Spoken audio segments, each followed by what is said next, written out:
You need.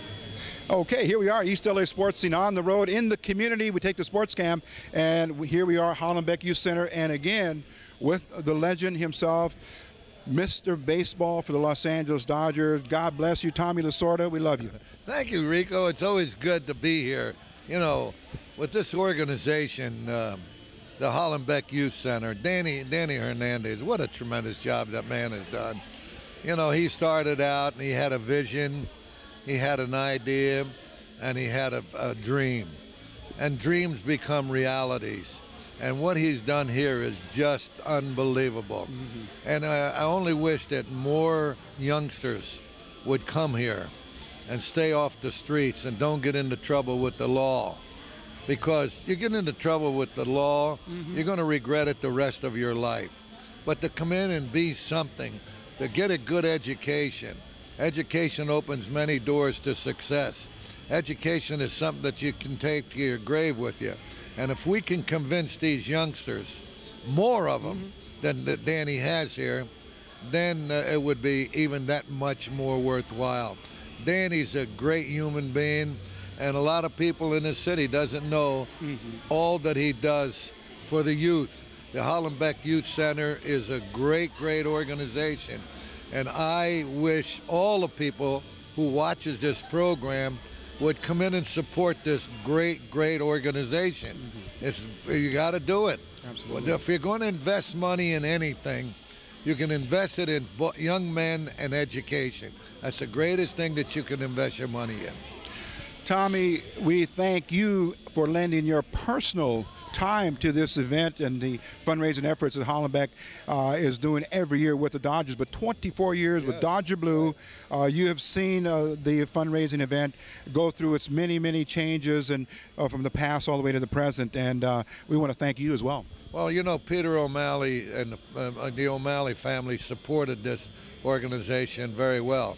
And the baton has been handed to Frank and Jamie McCourt. Now, they realize how important this organization is, and that's why they're donating a lot of time and money. Tommy, let's talk for a moment, your favorite topic of the world, baseball, and the situation with the Dodgers. And we could just even tap into your thoughts on, as they would say, some of the things that are impacting Major League Baseball. How can those youngsters out there continue to stay on a positive road and keep their minds and bodies as they say, drug-free? Well, you know, people have said to me, why should Congress get involved with baseball? But they don't realize the reason why Congress has gotten involved with baseball about steroids, that there is 500,000 high school athletes taking steroids. That's where you got to stop it. Yes. These guys, these older guys, they take it, they're all they're doing is putting themselves in harm's way. But we don't want the youngsters to do it. And this is why Congress is stepping in. We've got to stop it. We've got to stop steroids because Lyle Zeta, I can remember watching him on TV and said, hey, stay away from them. They're dangerous. And he died 2 weeks later. Yes, he did. And we must concentrate on the youth of our country because they're the future leaders of our country. Tommy, the Dodgers started out very well this season, seemed to be a little, as they say, in the rut, as they say, that slump. What can we do to bring them out of that? Well, we're in a storm. The ship is in a storm, and now we got to get it into calm waters. We got to start hitting with men on base. We got to become situation hitters. When you come to bat with runners in scoring position, you become a different hitter. You don't try to hit the ball out of the ballpark. Try to get a base hit. Hit the ball to the opposite field. This is what they got to do. They got to become situation hitters. Once they do that, they did it early in the season when they were 14-2, and there's no reason why they can't do it again. Does the return of Erik, does that mark, you think, a turnaround, that the confidence could come back? Well, Erik, that wasn't our problem. Brazoban did a great job in closing. The only value that Gagne has for us is he can save wins, but he can't save losses. Right. So in order for him to be able to do his job, we got to be ahead in the 9th inning. Otherwise, you know, we don't use him. So what we need more than anything we need more base hits with men in scoring position. Once we do that, just as we did when we were 14-2, and then you'll see those wins start piling up again. Tommy, let's talk a little bit about the new and improved physical location now of the seating arrangements at Dodger Stadium. More fan comfort, more, as they say, closer to the action. How do you find that so far? Well, I find it very, very exciting because the fans have shown that. We are averaging over 40,000 fans a game. That's indicative that our fans love this ball club. We have the best fans in all of baseball. I've said that many, many times. The 20 years I was managing, I said this game doesn't belong to the owners, nor does it belong to the players. It belongs to the fans. And I'll tell you why. You can have the most beautiful park in all of baseball and the greatest team. If nobody goes through those turnstiles, you got to shut the doors down. We need the fans. And the only way we can show our appreciation to the fans, sign autographs, take pictures, go to hospitals, go to schools, because Major League Baseballs have more of an impact on the youth of our country than anybody. Tommy, I'm going to ask you just maybe one more question, but we could talk all day, as they say, and whoo, tell you what, Tommy, one of the most dearest players of all time for us, coming out of East LA, and of course the Mexican-American community, was of course Fernando, with Fernando Mania. Your relationship with Fernando, how's that going so far? It's going good. Fernando did so much for the Dodgers. I mean, I went through Fernando Mania. I saw what an exciting time it was.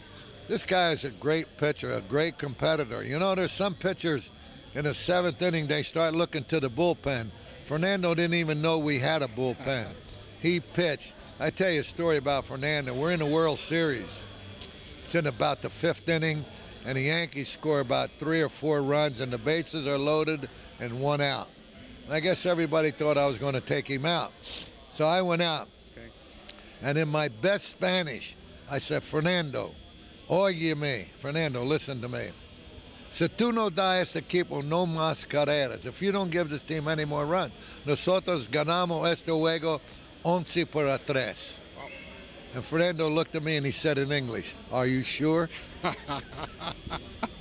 Again, a very a story that's probably cherished by Tommy Lasorda and Fernando and those that are close to the Lasorda family and the Dodger family. But Tommy, boy, as they say, we can go all year round and just keep talking to you, but let's tell our fans, where can they find Tommy Lasorda on the Motivational Speakers Tour? I've seen your name on many occasions, and how can people get more information about that? I do a lot of speaking, and they have to go through the Dodgers, and my assistant, Colin Gunderson, he handles all of my appointments and everything of that nature. But I love the Dodgers. I've been with the Dodgers now 56 years and married 55. So you're talking to the luckiest, most appreciative, most contented guy in the whole world. Tommy, final thing about the Olympic movement. Will we see more of the major leaguers playing in the Olympics, or because that's an important question for our younger guys that want to represent our great country and stand proud on those on that field, and the moment they raise that flag, or anytime we're in a competition internationally. Can you give us a little bit about that? Our biggest disappointment was not being eligible to play in the Olympics. That was a big downside for us, because it's our game. Like I told our players when I managed the Olympic team, I said, hey, this is our game. It's not the Cubans' game. It's not the Japanese. It's not the Koreans. It's not the Italians. It's our game. Baseball is America's game. We're not going to let those guys beat us. And by golly, everybody told me, say, you can't beat the Cubans. I said, why? Are they undefeated? Have they ever lost a game? Yeah. Well, then they'll lose this one. And we did beat the Cubans. Nobody thought we could beat them. And we brought that gold medal where it belongs in baseball into the United States. Now, I'm hoping that the next Olympic that we'll be able to be in it. Yes. Because it's a shame, a crime when baseball in the Olympics does not have the United States. Tommy Lasorda, mi amigo. Muchas gracias, Rico. Bien salud. Vaya con Dios. Gracias, señor. Que Dios le bendiga siempre. Gracias. Tommy Lasorda, andiamo. There he is, legend from our own Los Angeles Dodgers. We're going to, again, try to get a few more interviews here. We're going to try and get Danny Hernandez. Danny,